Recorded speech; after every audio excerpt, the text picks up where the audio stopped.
রহমতুল্লাহি অবরাকাত। অত্যন্ত ভারাক্রান্ত মন নিয়ে একটি বিষয় আপনাদের সাথে শেয়ার করছি। প্রথমেই বলে রাখি, কথা শেষ পর্যন্ত না শুনে কেউ রেগে যাবেন না।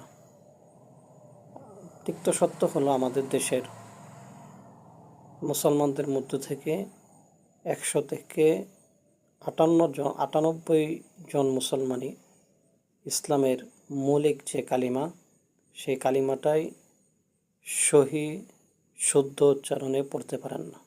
এটাই তিক্ত বাস্তবতা। যে দুইজন পারেন, তারা একজন হয়তো মাদ্রাসায় পড়েছেন, আরেকজন হয়তো দাওয়াত তাবলীগে সময় লেগিয়ে শিখেছেন। কালিমার সঠিক উচ্চারণটা হলো লা ইলাহা ইল্লাল্লাহু মুহাম্মাদুর রাসূলুল্লাহ। এটা হলো কালিমার সঠিক উচ্চারণ।